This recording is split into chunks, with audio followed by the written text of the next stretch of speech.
할렐루야. 네, 시간 하나님의 말씀 보도록 하겠습니다.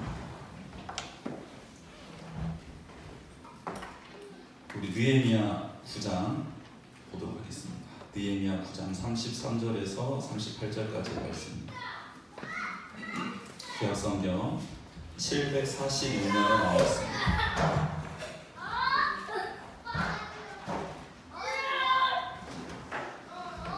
구약성경 741면에 나와 있는 느헤미야 9장 33절에서 38절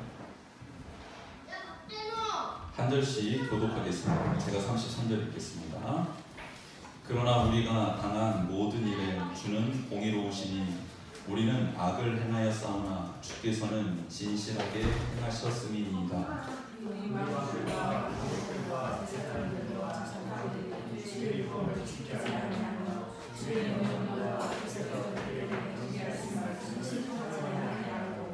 그들이 그 나라와 주께서 그들에게 베푸신 큰 복과 자기 앞에 주신 넓고 기름진 땅을 누리면서도 주를 섬기지 아니하며 악행을 그치지 아니하였으므로 우리가 오늘날 종이 되었는데 곧 주께서 우리에게 주시나 그것의 열매를 먹고 그리스도와 후사를 위대하신 땅에서 우리가 종이 되었나이다. 우리의 죄로 말미암아 주께서 우리 위에 세우신 이방 왕들이 이 땅에 많은 소산을 얻고 그들이 우리의 몸과 가축을 임으로 강할하오니 우리의 곤란이 심하오며 우리가 이러한 일로 말미암아 이제 경고와 권위를 세워 우리의 명백과 우리의 사람들과 제사장들이 다 인용하리라 하였느니라. 아멘. 오늘 이 본문을 가지고 견고한 언약을 세워 기록하고 38절에 나오죠. 견고한 언약을 세워 기록하고 라는 제목으로 말씀을 나누겠습니다. 오늘이 3월 마지막 주 목요 기도회입니다. 3월달의 목요 기도회는 2019년도 3월달 목요 기도회는 오늘로서 끝입니다. 이 마지막 날에 오신 여러분을 주님의 이름으로 축복합니다. 하나님 앞에 나온 자는 하나님이 그냥 돌려보내시지 않습니다. 그렇죠? 저희가 어딜 방문해도 어디 고향을 가든지 어디 가까운 사람의 집에 가도 그분들도 우리를 빈손으로 돌려보내지 않잖아요. 주님의 전에 나온 사람들은 빈손으로 돌려보내지 않습니다. 하나님의 때가 임하기까지 기다려야 되는 사람들도 있지만 결단코 주님의 전에 나온 사람들은 그저 왔다가 그저 돌아갈 수가 없어요. 왜냐하면 하나님이 부르셨고 하나님이 지금 여러분들과 함께하고 계시기 때문입니다. 옆에 계신 분에게 한번 이렇게 축복 인사를 나눴으면 좋겠습니다. 하나님께서 당신의 기도를 들어주십니다. 하나님께서 우리의 기도를 들으시는 줄 믿습니다. 또 한 번 더 축복할까요? 이렇게 축복했으면 좋겠습니다. 생명을 다해 하나님을 사랑합시다. 생명을 다해 하나님을 사랑합시다. 네, 생명을 다해 하나님을 사랑합시다. 오늘 이 시간 하나님을 만나지 못하면 저는 안 돌아가겠다 라고 각오가 있든 없든 하나님은 여러분들 앞에 오셔서 여러분들을 사랑해 주시고 복을 주실 것입니다. 그런데 시편 기자는 우리의 각오, 우리의 노력 이것보다 더 중요한 게 있다라고 말씀을 하시는데 시편 28편 9절에 이런 말씀이 있습니다. 시편 28편 9절에 이런 말씀이 있어요. 주의 백성을 구원하시며 주의 산업에 복을 주시고 또 그들의 목자가 되시어 영원토록 그들을 인도하소서라는 말씀이 있습니다. 우리 한번 같이 따라해 볼까요? 주의 백성을 구원하시며 주의 산업에 복을 주시고 또 그들의 목자가 되시어 영원토록 그들을 인도하소서. 아멘. 귀한 진리가 담겨 있는데 하나님은 이런 하나님이다라는 거예요. 구원해 주시기를 원하시는 하나님입니다. 힘들고 어렵고 곤란하고 꽉 막힌 상황에 있는 그런 사람을 구원해 주시기를 원하시는 하나님이다. 두 번째는 하나님의 것, 하나님의 소유에는 복을 주시기를 원하시는 분이다 라고 기록하고 있고, 세 번째는 이 땅에서뿐만 아니라 영원토록 우리를 인도해 주고 싶으신 분이 바로 하나님이시다라고 시편에는 기록하고 있습니다. 우리가 이 세 가지를 받고 싶어 하죠. 첫 번째는 나를 이 상황 가운데서 건져 주십시오라는 갈망함이 우리 가운데 있습니다. 또 하나는 우리 가운데 복을 주셨으면 좋겠습니다 라는 갈망함이 있습니다. 마지막은 이 땅에서부터 하나님과 교제권이 형성이 되어 영원토록 그 교제함이 있었으면 좋겠습니다 라는 것을 갈망하고 있습니다. 그렇죠? 근데 이 세 가지를 하나님이 우리에게 주시겠답니다. 그런데 누구한테 주냐? 주의 백성에게 준답니다. 어떤 것에 하나님이 복을 주시냐? 하나님의 소유, 그 소유, 하나님의 소유인 것들에만 하나님이 복을 주신답니다. 그리고 하나님의 백성들에게만 목자가 되어주시겠답니다. 즉, 여러분이 지금 누구의 것인지가 더 중요하다는 거예요. 오늘 만나주세요, 이것도 너무 중요하긴 하지만 그보다 더 중요한 것은 내가 하나님의 자녀, 백성입니다라는 확신이 있냐는 거예요. 근데 이 확신, 우리가 하나님의 자녀되는 확신은 누구로부터 오냐면, 우리가 아무리 의지적으로 결단하고 노력해서 우리가 하나님의 백성이 될 수 없지요. 오직 예수 그리스도의 보혈의 공로로만 우리가 하나님의 백성이 되는 줄 믿습니다. 근데 이 예수 그리스도의 피, 이건 흘리신 이 보혈의 사건은 사실이거든요. 근데 이 사실이 나의 것이 되려면 어떤 일이 일어나야 되냐면, 제가 죄인임을 고백해야 됩니다. 저는 주님의 도움이 없이는 살아갈 수 없는 존재입니다라는 고백이 있어야 주님의 보혈이 내게 은혜가 되고 감동이 되는 것이거든요. 근데 우리는 죽기보다 우리가 죄인인 것을 인정하기 싫어합니다. 전도하다가 가장 많이 막히는 부분이 당신은 죄인입니다 했을 때 눈이 휘둥그레지죠. 나는 죄를 안 지었는데, 사람 죽인 적도 없는데, 이렇게 나오잖아요. 그럼 도대체 내가 죄인이고 예수 그리스도의 보혈의 능력을 힘입으려면 어떻게 해야 될까? 우리의 힘으로는 안 됩니다. 그래서 내 안에 계시는 성령님께 도움을 요청하시는 거예요.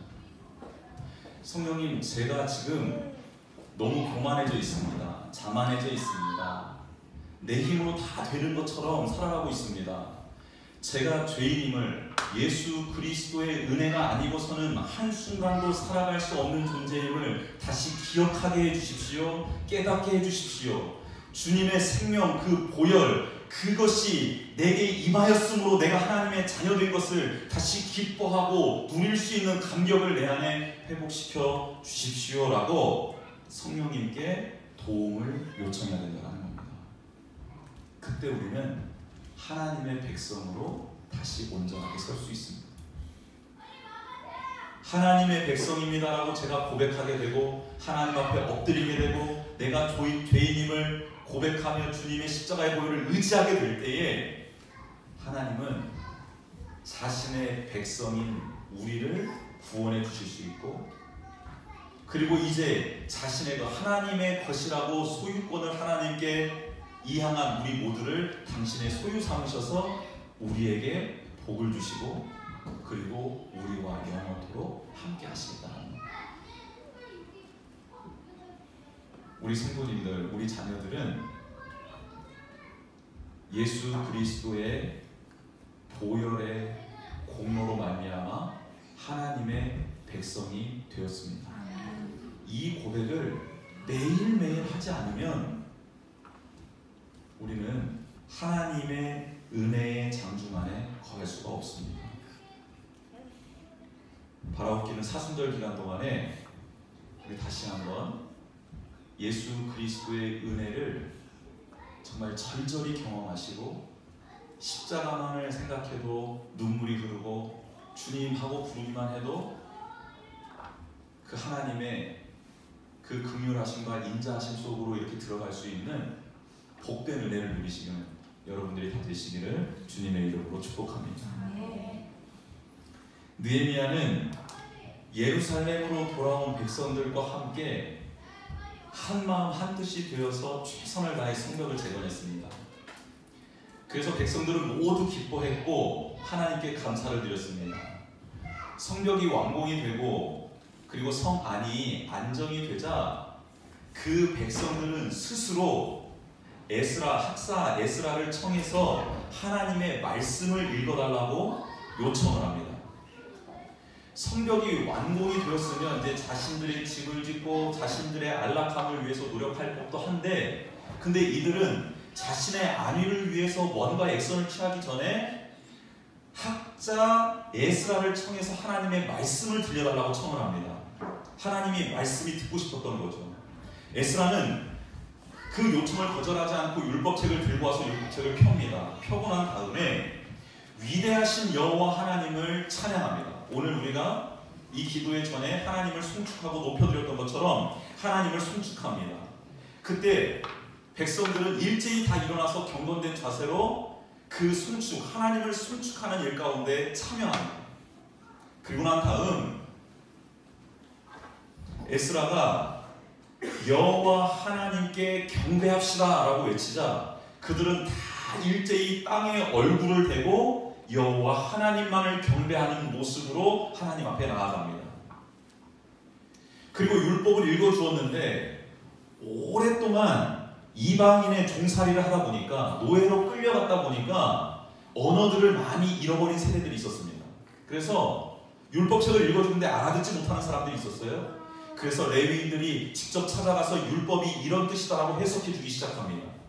그냥 하나님의 말씀이 들릴 때에는 아무런 감동이 없었던 그들이 가서 알아들을 수 있게 하나님의 말씀을 해석해주자 그 말씀이 들어가 그들의 심령을 깨우기 시작합니다. 그래서 백성들은 하나님의 말씀을 듣고 울기 시작합니다. 영적 각성이 일어나는 것이죠. 그리고 율법을 알게 된 게 너무 기뻐서 하나님께 감사하며 주변에 있는 사람들을 초청하여 그들과 음식을 나누고 동료들과 함께 크게 즐거워하기 시작합니다. 그렇게 시간을 보내던 중에 하나님의 절기 초막절을 지키라는 하나님의 말씀을 듣고 이들이 다시 하나님 앞에 모여서 하나님 앞에 그동안 자신들이 얼마나 잘못 살았는지를 회개하기 시작합니다. 그 내용이 오늘 본문이 있는 9장 전체의 내용입니다. 회개의 내용은 크게 이렇게 구성이 되어 있습니다. 하나님이 베풀어 주신 기적과 능력을 고백합니다. 그리고 난 다음 그런 하나님을 믿지 못하고 의지하지 못했던 자신들의 죄악을 고백합니다. 그리고 아브라함 때부터 애굽에 종살이했을 때까지 있었던 일들을 하나님 앞에 그렇게 회개하고 고백하고, 광야의 시대부터 가나안 땅 들어가기 전까지의 상황을 놓고 그렇게 하나님 앞에 기도하고 회개하고, 가나안 땅에 들어와서 하나님 앞에 범죄했던 내용들을 회개합니다. 크게 세 시대로 나눠서 하나님 앞에 기억하며 고백하며 회개합니다. 그러면서 이들이 놀랍게 하나님의 하나님 되심을 기억하며 하나님의 이름을 높여드리기 시작하는데요. 회개하면서 이런 하나님을 찬양하며 높여드립니다. 하나님은 우상을 숭배하고 있었던 땅에 있었던 아브라함을 선택하셔서 그와 언약을 맺으신 분입니다라고 하나님을 높여드립니다. 그리고 그에게 약속하셨던 것을 신실하게 이루신 하나님은 변함이 없으신 분이다, 약속을 성취하시는 분이다라고 고백을 합니다. 그리고 애굽 땅에서 조상들이 괴로워하고 있을 때 그들을 방관하지 않고 그들을 감찰하고 계셨던 분, 그리고 그들의 부르짖음을 듣고 그들을 구원해 주셨던 분이라고 고백을 합니다. 광야에 나와서는 하나님께서 그들을 낮에는 구름기둥으로 친히 임재해 주셔서 갈 길을 인도해 주셨고, 밤에는 불기둥으로 임재해 주셔서 어디로 가야 될지, 어디에서 머물러야 될지를 친히 가르쳐 주신, 인도해 주시는 하나님, 보호해 주시는 하나님으로 하나님을 고백합니다. 시내산에 강림하셔서 아무것도 모르는 이 백성 가운데 진리의 말씀을 알아들을 수 있게 말씀해 주신 분으로 기억합니다. 어떻게 하면 내가 하나님을 경외할 수 있는지, 어떻게 하면 내가 한 번도 제대로 섬겨보지 못했던 여호와 하나님을 섬길 수 있는지 그 방법을 말씀 가운데 세세하게 우리에게 알려주신 분, 그렇게 자상하신 분, 하나님을 계시하신 분으로 그들은 고백하고 있습니다. 광야에서 먹을 게 없었지만 하나님은 우리에게 양식을 주셨습니다. 광야에서 물이 없었습니다. 그런데 반석에서 물이 나오게 해주셨습니다. 부족함이 없게 40년 광야의 생활을 보낼 수 있게 해주셨습니다. 많은 잘못을 저질렀지만 그럼에도 불구하고 우리를 긍휼히 여겨주셨습니다. 버리지 않으셨습니다. 인자하신 분이셨습니다라고 그 하나님 되심을 먼저 찬양을 합니다. 그런데 그런 하나님을 두고 이스라엘 백성은 교만하였고 목을 굳게 하였고 주의 명령을 듣지 않았고 거역하기 일쑤였다라고 엎드려 회개합니다. 하나님이 행해 주신 기적과 이사를 기억하지 못하고 다 망각해버렸습니다라고 회개합니다. 패역하여 스스로 한 우두머리를 세워서 다시 애국으로 들어갈 계획을 세웠다라고 자신의 죄악을 고백합니다. 자기들을 위하여 송아지를 만들고 하나님이 인도해낸 게 아니라 이 송아지가 우리를 애국에서 나오게 했다라고 그 앞에 경배하고 예배했던 것, 그래서 하나님을 크게 모독하였다라는 것을 하나님 앞에 고백하며 회개합니다. 그런데 놀라운 사실은 광야의 시간 동안에는 하나님이 이렇게 회개하고 돌아오는 이스라엘 백성들을 용서해 주시고 받아주셨다는 겁니다. 왜냐하면 훈련을 받고 나면 달라질 거라는 기대감이 있었기 때문입니다. 이스라엘 백성들이 출애굽해서 광야의 기간 동안에는 하나님이 그들이 잘못을 해도 용서해 주시고 또 용서해 주시고 또 용서해 주십니다. 그런데 가나안 땅 목전에서 가나안 땅을 밟고 그 땅의 소산을 처음으로 먹게 되자 만나는 그쳤고 메추라기는 그치게 됩니다. 그렇죠? 하나님은 약속의 땅 들어가는 순간, 하나님의 말씀이 성취되는 순간부터는 이스라엘 백성들이 온전히 당신을 제대로 섬기기를 원하셨다라는 겁니다. 여러분 그렇습니다. 신앙생활을 할 때 우리가 훈련받는 기간이 있습니다. 그렇죠? 어린아이와 같이 훈련받는 기간이 있어요. 이때는 우리가 어떠한 잘못을 하더라도 하나님께서 용서해 주시고 긍휼을 베풀어 주십니다. 그런데 우리에게 약속하신 그 말씀이 성취되는 순간이 있습니다. 우리가 하나님께 기도했을 때 하나님의 말씀이 우리 가운데 들려지고 성경 말씀을 통해 우리 가운데 확인시켜 주신 그 언약이 우리의 삶 가운데 성취되었을 때는 어린 아이와 같은 신앙생활을 계속해서 유지해서는 안 된다는 겁니다. 놀랍게도 가나안 땅에 들어갔던 이스라엘 백성들은 하나님의 은혜 가운데 가나안 땅을 차지할 수 있었고 자신의 노력을 들이지 않았지만 성을 얻을 수 있었고 포도밭을 얻을 수 있었고 감람나무 밭을 얻을 수 있었습니다. 젖과 꿀이 흐르는 땅에서 풍족한 양식을 얻을 수 있었습니다. 그렇다면 하나님이 이 땅을 약속해 주셨고 들어왔으니 우리는 이 여호와 하나님만을 섬겨야 한다라고 고백하며 그렇게 계속 하나님 앞에 섰으면 됐는데 이 백성들이 그만 하나님이 주신 복, 그 복에 눈이 먼 나머지 이 복을 붙잡고 하나님을 버려버립니다. 하나님의 말씀에 순종하지 않습니다. 하나님을 거역합니다. 주의 율법을 등을 집니다. 그리고 주께로 돌아오기를 권하는 선지자들을 다 죽여버리기 시작합니다. 자기 뜻대로 살아가길 원하고 자기의 욕망을 성취시켜줄 이방 신들을 모시고 경배하기 시작합니다. 그런데 이때부터 하나님이 다르게 이스라엘 백성을 취급하시기 시작합니다. 광야의 때는 용서를 해주셨는데 언약의 땅에 들어가서는 이스라엘 백성이 잘못하자 대적의 손에 넘겨버리십니다. 원수들의 손에 넘겨버리십니다. 그리고 더 크게는 열방의 사람들의 손에 이스라엘 백성을 넘겨버립니다. 넘겨서 그들이 고통을 받고 환난 중에 다시 하나님을 찾을 때까지 기다리십니다. 하나님의 손 안에 거해야지만이 잘 될 수 있고 복을 받을 수 있고 언약의 백성으로 살아갈 수 있는데, 그들은 하나님의 손을 거부하고 이방의 신 울타리 안으로 들어가기를 원했던 것입니다. 그러자 하나님은 그들을 원수의 손, 대적의 손, 열방들의 손으로 그들을 덮어버리십니다. 그래서 그들은 종살이를 하게 되고 노예살이를 하게 되더라는 것입니다. 오늘 본문에는 참 놀라운 사실을 우리에게 한 가지 가르쳐 주는데요. 36절 말씀입니다. 36절 한번 보겠습니다. 36절 한번 볼까요? 같이 한번 읽어보겠습니다. 시작. 우리가 오늘날 종이 되었는데 곧 주께서 우리 조상들에게 주사 그것의 열매를 먹고 그것의 아름다운 소산을 누리게 하신 땅에서 우리가 종이 되었나이다. 아멘. 여러분, 하나님이 우리 가운데 은혜를 주셔서 들어가게 한 그 거룩한 땅, 복된 땅이요, 하나님의 말씀을 온전히 따르지 못하고 하나님 앞에 온전히 엎드리지 못하게 되면 하나님이 복으로 주신 땅이 우리의 땅이 아닌 원수의 땅이 되어버리고요, 우리는 그 땅에서 그 풍요로움을 누리는 게 아니고 우리는 그 땅에서 뭐가 돼요? 종이 되거든요. 여러분에게 하나님께서 은혜로 가정을 주셨죠. 여러분에게 기업을 주셨습니다. 여러분에게 섬길 수 있는 교회를 주셨고 이 나라와 민족을 하나님께서 복으로 주셨습니다.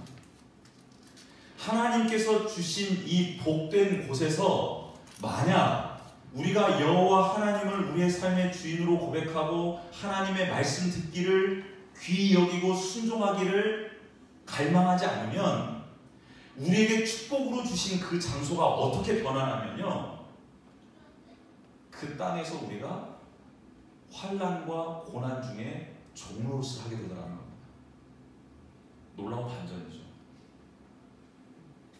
죽을 수밖에 없었던, 그리고 모든 사람이 죽어나가는 광야에서 하나님을 바라봤던 이스라엘 백성은 옷도 헤어지지 않고 신발도 끈도 하나 떨어지지 않고 발도 해지지 않은 상태에서 40년을 보낼 수 있었는데, 모든 것이 풍족한 땅에 들어가서 여호와 하나님을 떠나버리자 그 땅은 다른 민족의 땅이 되어버리고 그 땅에서 그들은 주인 노릇이 아니라 종 노릇을 하게 되더라는 것입니다. 사랑하는 성도 여러분, 오늘 이스라엘 백성이 하나님의 은혜로 예루살렘에 와서 성벽을 완성하고 나니까 그게 보이는 거예요.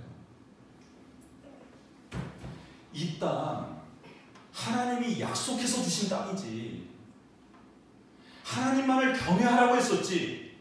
모세도 모압 평지에서 이제는 하나님 말씀을 잘 들어야 된다. 너희들이 하나님을 떠나버리면 하나님이 이방 사람들의 손에게 너희들을 붙이셔서 너희들이 환난과 핍박을 당한 거다. 그랬었지. 여호수아도 죽기 전에 나와 내 집은 여호와만을 섬길 것이다. 너희들은 누구를 섬길 것인지 선택하라 했을 때 우리 조상들이 우리도 여호와를 섬기기를 원합니다라고 고백했었지. 그런데 왜 우리가 이렇게 하나님의 약속으로 받은 땅, 하나님의 은혜의 땅에서 하나님의 말씀을 외면해버립니다. 하나님의 뜻대로 살아가는 것을 거부하고 우리에게 유익을 주고 우리의 욕망을 채워줄 이방 신들을 따라가며 섬겼는가? 성벽을 완성하고 나고 율법책을 읽고 나니까 이들이 깨달아진 것입니다. 그래서요, 이제는 그 하나님의 은혜, 하나님께서 우리를 다시 돌아오게 해주셨고 노예 시절에서 하나님께 부르짖었을 때 우리의 기도를 들으시고 다시 우리를 회복시켜 주신 그 하나님 여호와, 그 하나님을 다시는 부인하지 않겠습니다. 다시는 그 하나님을 떠나지 않겠습니다라고 은혜 가운데에 하나님의 하나님 되심을 찬양하던 가운데에 자발적으로 그들이 견고한 언약을 세우기 시작합니다. 누가 시켜서 한 일이 아닙니다.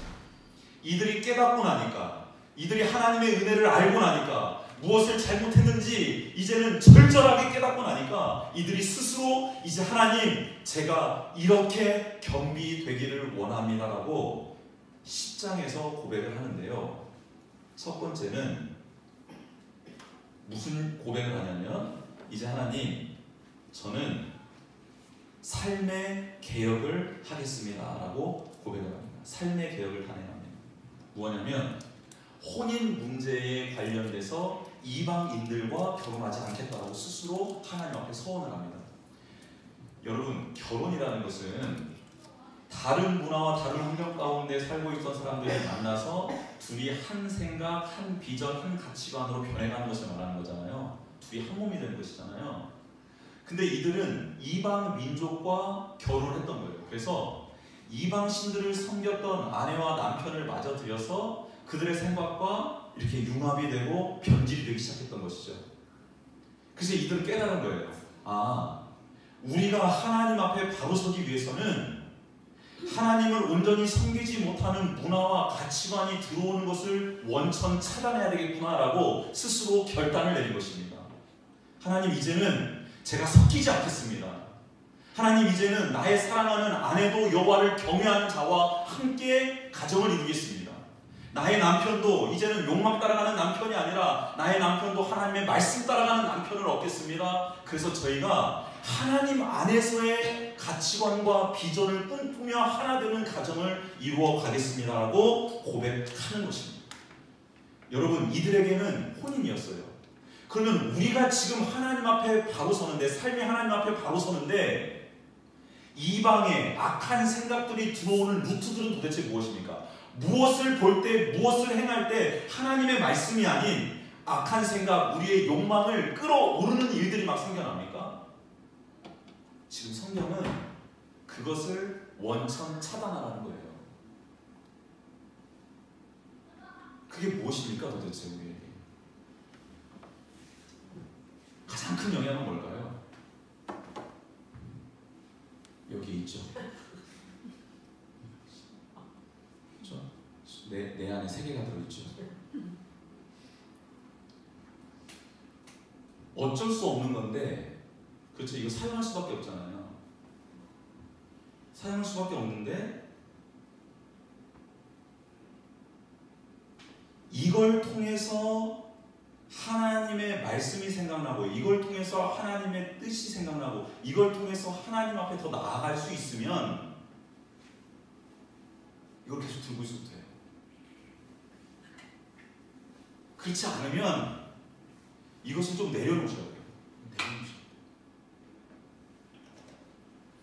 여러분, 기도할 때 제가 한번 여기 앉으면 한 5분 정도 기도하거든요. 근데 그 5분이 빨리 가요? 늦게 가요? 그래도 같이 할 때는 조금 탄력을 붙어서 같이 가잖아요. 혼자 눈을 감고 기도하기 시작해서 세계 열방 선교사님까지 다 기도하고 눈을 딱 떴어. 몇 분 지나 있던가요? 저는 한 3분, 그 안에 우리 가족부터 시작해서 다 세계 열방 돌고 눈을 떴는데 3, 4분밖에 몰랐죠 여러분. 기적이, 이게 기적 아닙니까? 이 기적은. 근데 여러분, 혹 여러분이 좋아하는 드라마를 보시거나 영화를 보거나 음악을 듣거나 서핑을 하거나 쇼핑을 하거나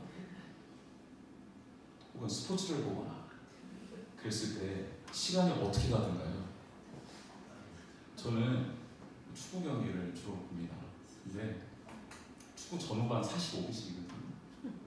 전반전이 어떻게 하는지 모르겠어요. 45분 어떻게 하죠? 근데 주님 앞에 머물러서 주님 말씀하옵소서 눈을 감고요. 오만 생각하라고 눈을 다 떴어요. 3분 40초.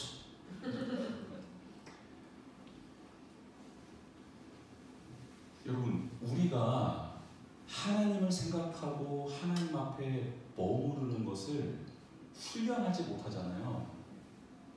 그러면 우리의 몸은 자연스럽게 어디 앞에 가 있냐면 얘 앞에 가 있고 그거 앞에 가 있고 그거 앞에 가 있는 거예요.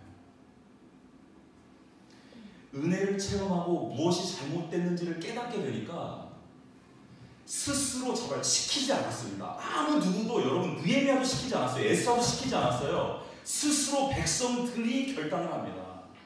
뭘 결단해요? 이제 하나님의 생각과 하나님의 뜻과 하나님의 가치관과 섞이는 일들을 내가 원천 봉쇄하겠다라는 거예요. 여러분, 놀라운 결단 아닙니까?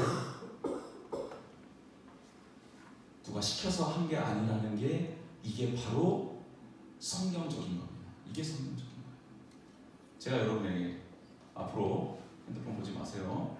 드라마 끊으시고 스포츠 끊으시고 그러면 아멘하고 순종하시겠어요? 이렇게 하겠지. 목사님 안 보시나? 목사님도 보시는 거 다 아는데 뭐 이렇게 되겠죠. 이게 자발적인 순종이 아닌 거예요. 이건 아무 의미가 없어요. 성경은 은혜를 받은 자 하나님께서 깨닫게 하신 자는 먼저 삶의 개혁이 일어난다고 말씀합니다. 두 번째는요, 경제적인 개혁이 일어납니다. 경제적인 개혁이 무슨 말이냐면 물질의 주인이 하나님이심을 고백하고요, 안식일에 매매하는 일을 스스로 금지시킵니다. 안식일에도 매매를 했었거든요. 물건을 주고받고 이윤을 막 추구했었던 거예요, 이스라엘 백성들이. 근데 하나님의 말씀을 깨닫고 무엇이 잘못됐는지를 깨닫고 내가 어떤 존재인지를 깨닫고 나니까 이제 안식일에 내가 이렇게 하고 안 하고가 중요한 게 아니더라는 거예요. 안식일은 온전히 하나님을 예배하고 하나님께 나아가고 하나님을 경배하면 되는 것이고, 그 하나님이 내가 안식일을 쉬면 하나님께서 나머지 날을 통해서 채우실 것이다라는 확신 가운데 이 백성들이 일어서게 됐다는 겁니다. 결단을 내려요. 경제적인 혁명을 일으킵니다. 그리고 더 놀라운 건 뭔지 아십니까? 동족의 돈을 착취하고 동족의 피를 빨아먹었던 그 권력가들, 고리대금 업자들이요, 회개를 하고요, 이제 7년마다 빚을 졌던 사람들의 빚을 다 탕감해주고 땅도 다 돌려주는 제도를 복귀시킵니다. 스스로 복귀시켜요. 이거를.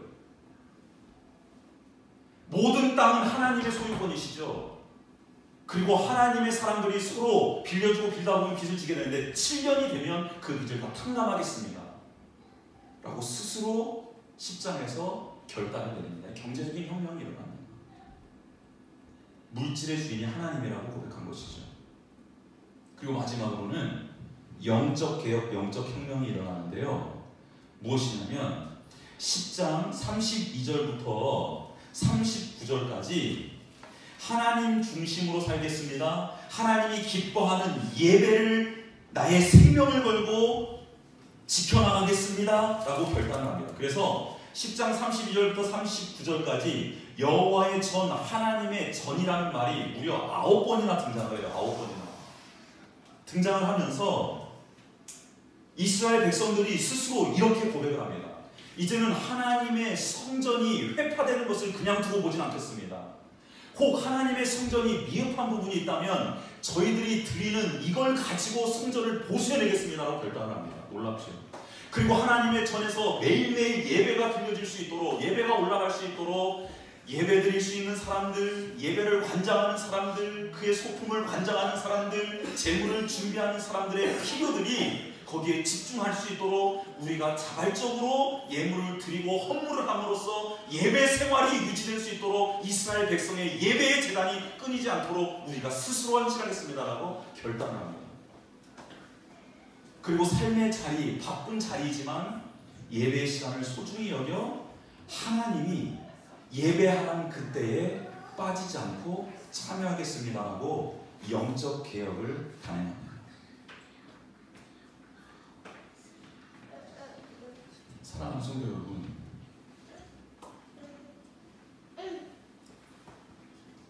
예배의 시간, 기도의 시간은 이걸 다 합치면 우리 평생 동안 얼마나 예배를 드리고 얼마나 기도할 수 있을까? 뭐랑 한 가지만 딱 비교하겠습니다. 한 가지만 비교하겠습니다. 잠자는 시간과 비교했을 때 어떨까요? 잠자는 시간과 비교했을 때 우리가 하나님께 예배하고 기도하는 시간이 뭐가 더 많을까요? 잠자는 시간이 많을까요? 기도하고 예배하는 시간이 많을까요? 그렇죠? 그러면 요거는 비교 불가하니까 그러면 두 번째, 먹는 시간과 예배하는 시간을 비교해 먹는 시간이 많을까요? 예배하는 시간이 많을까요? 이것도 비교 불가. 아까 말했던 그 우리가 문화생활을 하는 거, 그 문화생활 즐기는 게 시간이 많을까요? 예배하는 시간이 많을까요? 그러면 도대체 뭐랑 비교해야 되는 거예요?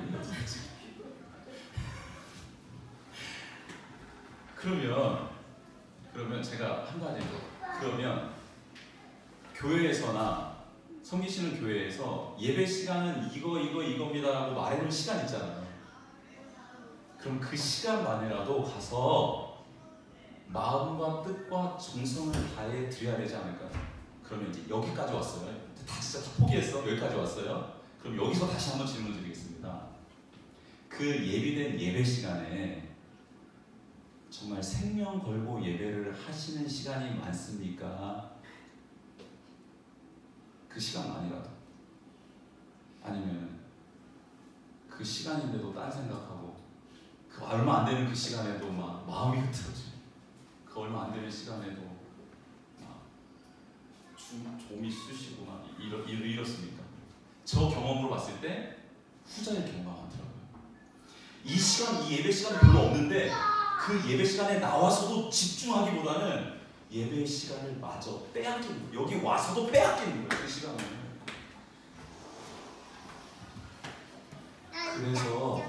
그래서 우리는 성령님을 의지하고 성령님의 도우심을 요청해야 합니다.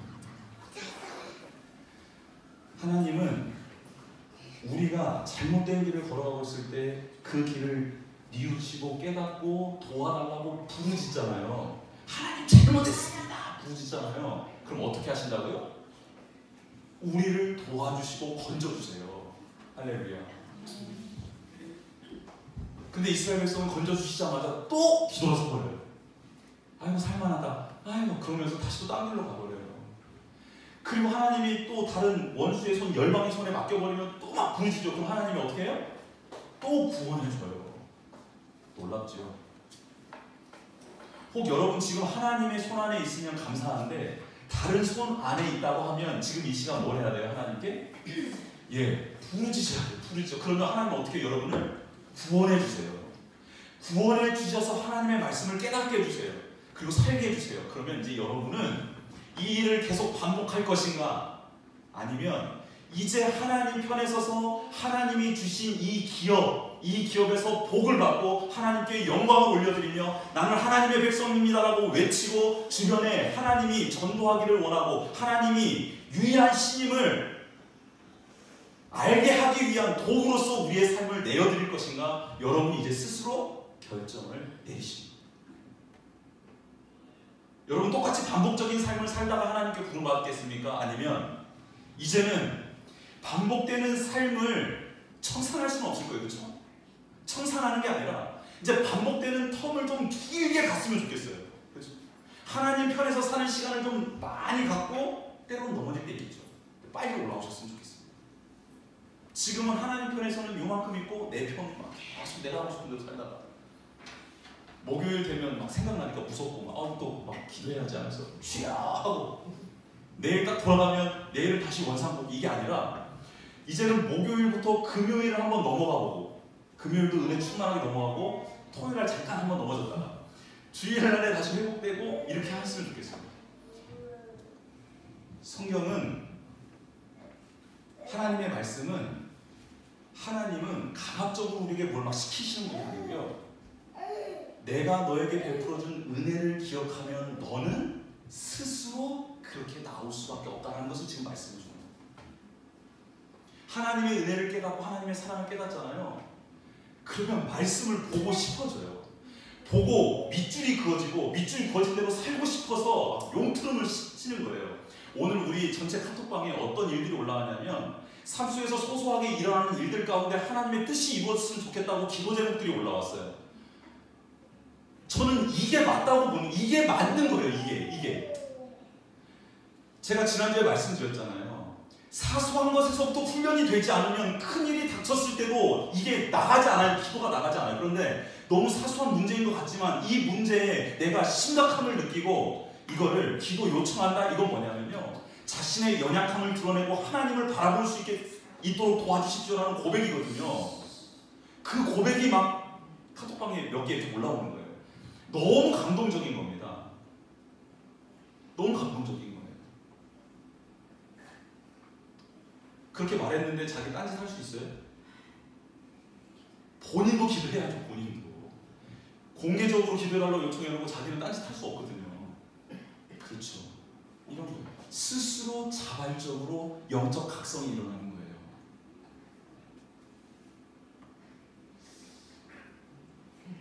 요즘에 제가 스포츠를 이렇게 이제 스트레스 풀 데가 없잖아요. 스포츠를 보다가 요즘에 제가 느낀 게 뭔지 아세요? 별로 재미가 없어졌어요.